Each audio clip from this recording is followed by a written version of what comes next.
مشرق وسطی میں صورتحال اچانک انتہائی کشیدہ ہو گئی ہے۔ ایک چنگاری نے جیسے پورے خطے کو آگ لگا دی ہو۔ تو آئیے اس تجزیے میں دیکھتے ہیں کہ امریکہ اور ایران کے بیچ یہ دہائیوں پرانی کشیدگی آخر ایک کھلی جنگ تک کیسے پہنچی۔ 28 فروری 2026 یہ وہ تاریخ ہے جب ایک ایسی بڑی فوجی کارروائی ہوئی جس نے آپ کہہ سکتے ہیں کہ پوری دنیا کو ہلا کے رکھ دیا، اور اصل میں یہی اس تنازع کا نقطۂ آغاز تھا۔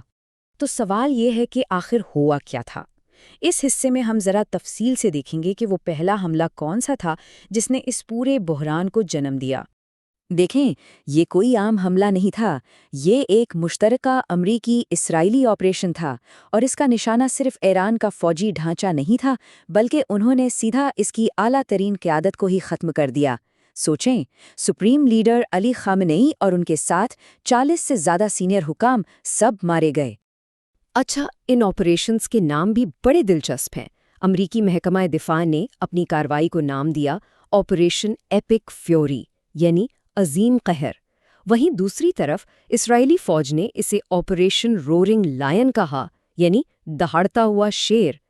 ناموں سے ہی اندازہ ہو رہا ہے کہ یہ کتنی جارحانہ کارروائی تھی۔ اب اس بڑے حملے کے بعد خطے میں جو امریکی فوجی پہلے سے موجود تھے وہ ایک بہت بڑے خطرے کی زد میں آ گئے۔ تو آئیے ذرا نقشے پر دیکھتے ہیں کہ یہ فوجی کہاں اور کتنی تعداد میں پھیلے ہوئے ہیں۔ اس تنازع کے اصل خطرات کو سمجھنے کے لیے ہمیں پہلے یہ جاننا ہوگا کہ خطے میں امریکی موجودگی کتنی بڑی ہے۔ تو دیکھیں، مشرق وسطی کے تقریباً 10 ممالک میں 40,000 سے زیادہ امریکی فوجی اہلکار تعینات ہیں۔ 40,000 یہ بہت بڑی تعداد ہے۔ اور یہ چارٹ ہمیں دکھاتا ہے کہ یہ فوجی سب سے زیادہ کہاں ہیں؟ بالکل ایران کے پڑوس میں۔ کویت میں دیکھیں تو 13,500 سے زیادہ، اور قطر میں 10,000 سے زیادہ فوجی۔ مطلب یہ پورا علاقہ امریکی طاقت کا ایک بڑا مرکز بنا ہوا ہے۔ ظاہر ہے، اپنی قیادت پر اتنے بڑے حملے کے بعد ایران خاموش نہیں بیٹھ سکتا تھا، تو ایران کی جوابی کارروائی بھی بہت تیز اور بڑے پیمانے پر ہوئی۔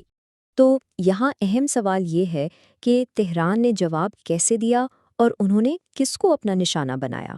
ایران نے فوراً اپنا آپریشن شروع کیا، وعدہ صادق 4، اور اس میں انہوں نے خطے میں پھیلے امریکی فوجی اڈوں اور لاجسٹکس سینٹرز کو نشانہ بنایا۔ قطر کا العدید ایئر بیس، متحدہ عرب امارات کا الزفرہ ایئر بیس، یعنی انہوں نے امریکی فوجی طاقت کی اہم ترین شریانوں پر حملے کیے۔ اور یہ لڑائی صرف فوجوں تک محدود نہیں رہی۔ اس کا سب سے افسوسناک پہلو یہ تھا کہ فوری طور پر پورے خطے میں عام شہری بھی اس کی زد میں آ گئے۔ امریکی افواج کے 6 اہلکار ہلاک اور 18 زخمی ہوئے۔ وہیں ایرانی اندازوں کے مطابق ابتدائی امریکی اور اسرائیلی حملوں میں کم از کم 150 شہری مارے گئے، اور اس کے بعد متحدہ عرب امارات، کویت، قطر اور بحرین میں بھی ایرانی میزائل حملوں سے شہری ہلاکتوں کی اطلاعات آئیں۔ اب یہ سب کچھ اچانک نہیں ہوا۔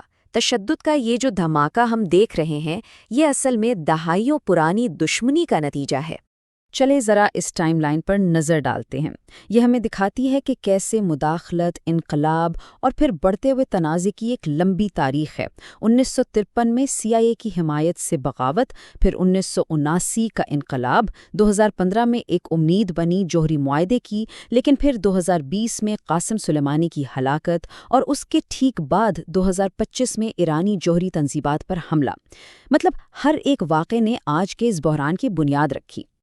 اور اس سوچ کو سمجھنے کے لیے صدر جارج ڈبلیو بش کا یہ مشہور جملہ یاد کرنا ضروری ہے۔ 2 دہائیوں سے بھی پہلے انہوں نے ایران کو بدی کا محور یعنی ایکسس آف ایول قرار دیا تھا۔ اسی ایک جملے نے ایک ایسا تاثر بنا دیا جس نے امریکی پالیسی پر بہت گہرا اثر ڈالا ہے۔ تو اب آگے کیا ہوگا؟ آئیے اس نئی جنگ کے فوری اور دور رس نتائج پر ایک نظر ڈالتے ہیں۔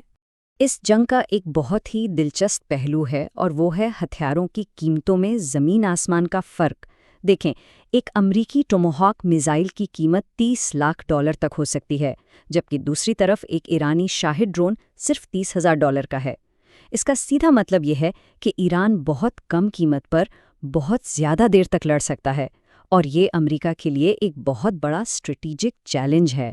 وائٹ ہاؤس نے اس پوری فوجی مہم کے لیے 3 بڑے اور آپ کہہ سکتے ہیں کہ بہت پرعزم مقاصد بتائے ہیں۔ پہلا، ایران کے میزائل پروگرام کو مکمل طور پر تباہ کرنا۔ دوسرا، اسے جوہری ہتھیار حاصل کرنے سے روکنا۔ اور تیسرا، ایرانی حکومت کا خاتمہ کرنے میں مدد دینا۔ اور اس سب کی انسانی قیمت کیا ہے؟ یہ چارٹ ہمیں تنازع کے پہلے 4 دنوں کا ایک اندازہ دیتا ہے۔ اس میں سب سے زیادہ تعداد ایرانی شہریوں کی ہے، لیکن امریکی اہلکار اور خطے کے دوسرے شہری بھی اس کی بھینٹ چڑھے۔ اچھا، یہ جنگ صرف مشرق وسطیٰ میں نہیں لڑی جا رہی، امریکہ کے اندر بھی اس فوجی کارروائی نے ایک شدید سیاسی اور قانونی دہشت چھیڑ دی ہے۔ بہت سے لوگ صدر کے اس اقدام کی قانونی حیثیت پر سوال اٹھا رہے ہیں۔ کئی بڑے امریکی قانون ساز تو کھلے عام اس جنگ کے جواز کو چیلنج کر رہے ہیں، جیسے سینیٹر الزبتھ وارن نے کہا، اور میں ان کا جملہ دہرا رہا ہوں، یہ ایک غیر قانونی جنگ ہے۔ یہ ایک ایسی جنگ ہے جو جھوٹ پر مبنی ہے، انتظامیہ کے پاس کوئی حکمت عملی نہیں ہے۔ ان کا مول اعتراض یہ ہے کہ یہ جنگ کانگریس کی منظوری کے بغیر شروع کی گئی۔ تو اب صورتحال یہ ہے کہ ابنائے ہرمز بند ہے۔ یہ وہ راستہ ہے جہاں سے دنیا کا بہت سارا تیل گزرتا ہے۔ پوری دنیا کی نظریں اس خطے پر جمی ہیں، اور سب سے بڑا سوال یہ ہے کہ کیا یہ ایک محدود تصادم رہے گا یا یہ ایک بڑی علاقائی جنگ کا آغاز ہے؟ اگرچہ پہلی گولیاں چل چکی ہیں، لیکن اس تنازع کا حتمی نتیجہ کیا ہوگا یہ ابھی تک خطرناک حد تک غیر یقینی ہے۔